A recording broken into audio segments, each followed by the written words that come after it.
Alors, merci à Victorin de nous faire l'honneur de sa présence. Merci aux radicaux, à Mireille qui était là, à Catherine, à Reda d'avoir introduit le propos et à Manuel d'être mon suppléant depuis quelques mois et de mener cette campagne tambour battant autant à Clichy qu'à Levallois.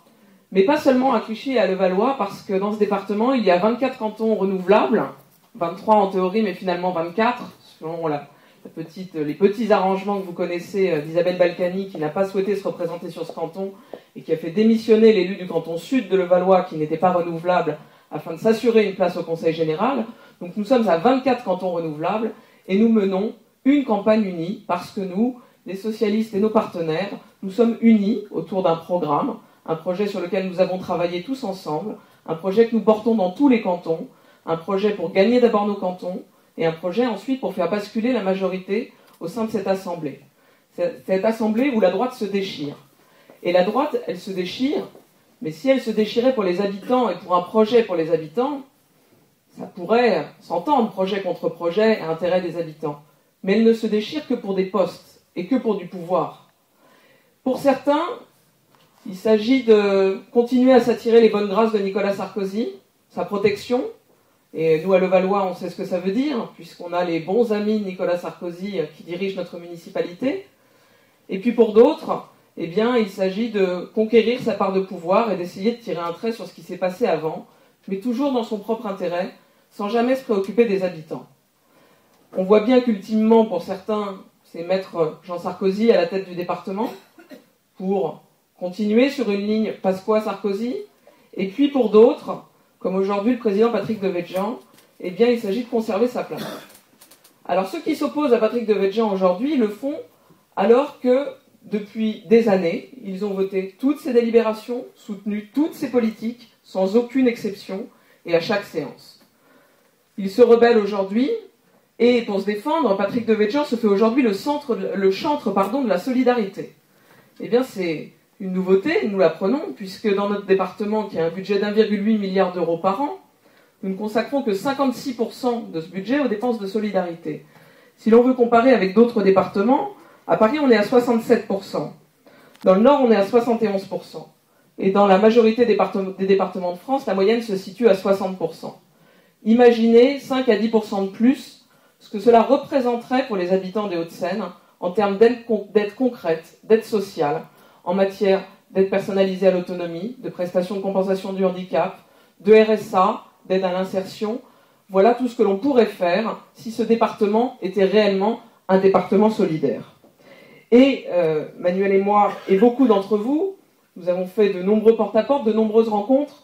Les habitants nous ont dit à quel point leur vie était difficile lorsque l'on est au chômage, lorsque l'on a de faibles ressources, lorsque l'on est malade ou lorsqu'on accompagne une personne malade, et je pense que c'est très important, cet après-midi nous en avons beaucoup parlé avec les personnes âgées, de parler des aidants, des accompagnants, qui sont au quotidien, qui doivent parfois cesser de travailler ou lever le pied au travail pour accompagner une personne qui est en difficulté.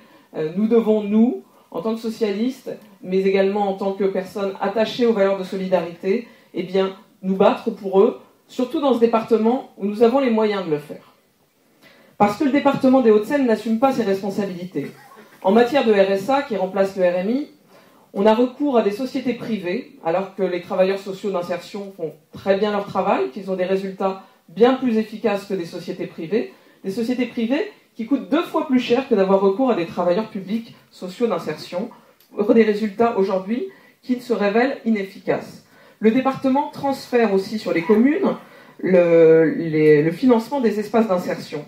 Donc il se défausse complètement de sa responsabilité en matière de RSA. Et puis en matière d'accueil de la petite enfance, moi je me demande comment on peut accepter, quand on est un responsable politique moderne, ancré dans la réalité, de laisser des familles sans solution de garde, que ce soit en crèche familiale, associative ou avec des assistantes maternelles, parce qu'on sait ce qui se passe. L'un des deux parents, et souvent la mère, c'est comme ça que ça se passe, renonce à son emploi et a les plus grandes difficultés ensuite à revenir à l'emploi. C'est complètement incohérent de priver les personnes de leur emploi, alors que, eh bien, on a des structures, je vois la crèche rue Castérès qui vient d'être construite à Clichy, on a des structures, mais qu'est-ce qui se passe? On manque de personnel. Alors nous proposons de prendre ce problème à bras-le-corps.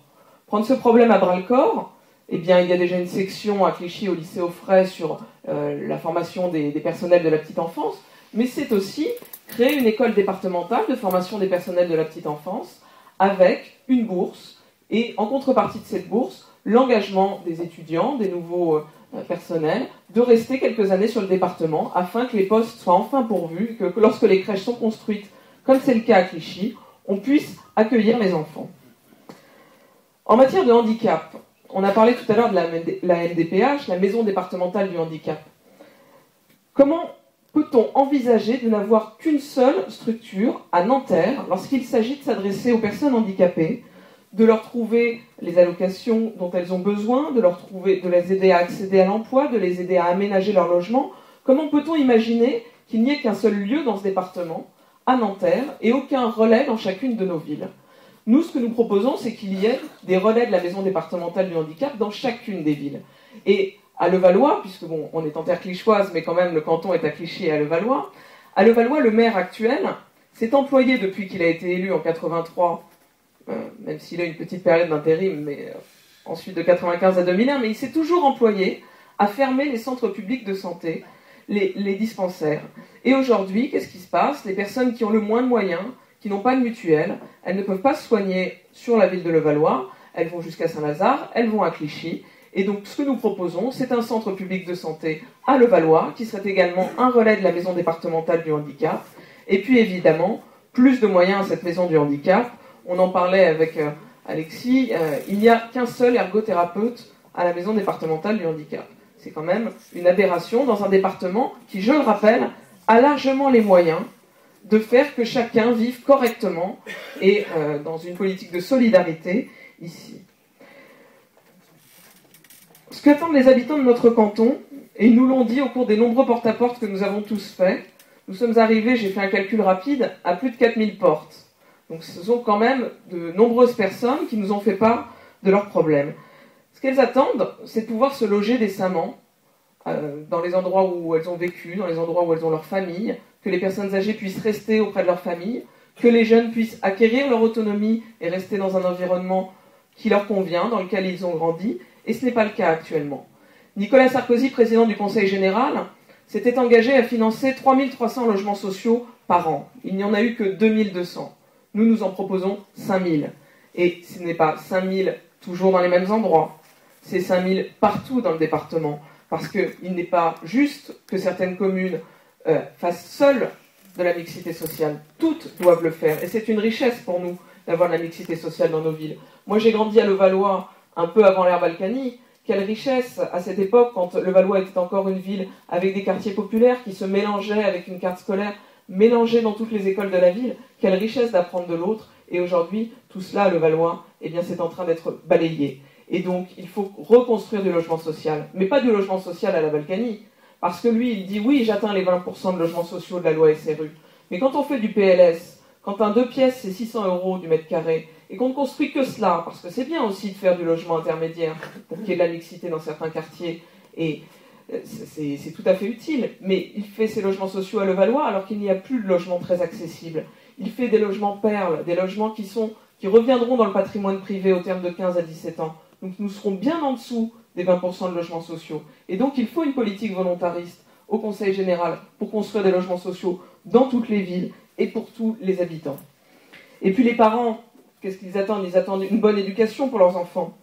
Alors comment ne pas les entendre lorsqu'ils nous disent en porte-à-porte, de manière très spontanée, qu'ils mettent en place des stratégies absolument folles pour contourner la carte scolaire, parce qu'ils ont peur parfois pour leurs enfants dans un collège. Eh bien nous voulons donner plus de moyens aux collèges pour que ces collèges assurent aussi leur œuvre de mixité sociale. Il y a des collèges qui peuvent devenir des piliers de développement des quartiers. Et je pense au collège Van Gogh à Clichy, qui peut être un pilier du développement du Bac d'Asnières, s'il s'ouvre sur la ville. Et puis plus largement au niveau départemental, pour que chaque collégien ait sa chance. Le plan d'aide à la lecture a été supprimé par la majorité UMP. Nous devons revenir dessus pour que chaque enfant puisse être aidé dans son apprentissage de la lecture, apprentissage fondamental pour tout ce qu'il va faire ensuite. Nous devons accompagner les collégiens par un plan d'aide aux études, des études dirigées. Quelle injustice que certains puissent avoir des petits cours payés par les parents et puis d'autres rentrent chez eux et soient seuls face à leurs livres et à leurs difficultés. Donc nous devons soutenir les établissements scolaires et mettre en place ces études dirigées.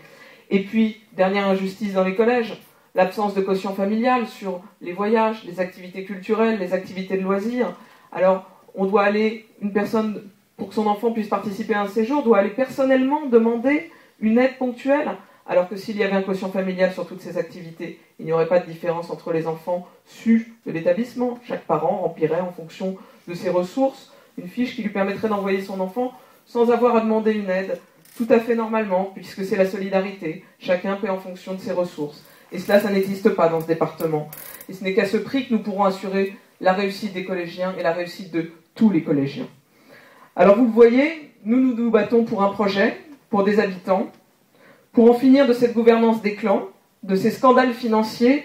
Mireille l'évoquait tout à l'heure, celui de la fac Pasqua, 1,5 milliard d'euros depuis sa construction, pour 1500 étudiants par an, une subvention de 20 millions d'euros chaque année, alors que l'université Paris 10 Nanterre, comme on l'appelait quand j'y étais, mais Paris-Ouest, La Défense, tout a été mis maintenant, Nanterre est à l'étroit dans ses locaux, 32 000 étudiants, et que lorsque les étudiants de la fac de Nanterre, fac publique, vont travailler dans les locaux de la fac Pasqua, l'université de Nanterre publique paie un loyer à la fac Pasqua financé par nos impôts. On a atteint le comble de l'aberration. Et donc il est temps d'en terminer dans ce département, parce que nous voulons offrir un territoire durable, harmonieux, dans lequel Manuel l'évoquait, le vivre ensemble est retrouvé. J'espère et je pense que les Clichois et les Levalloisiens nous ont entendus au cours de cette campagne.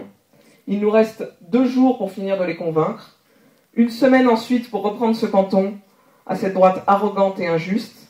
Emmanuel et moi, nous savons que nous pouvons compter sur votre soutien et sur vous. Et merci beaucoup. Bien, alors maintenant...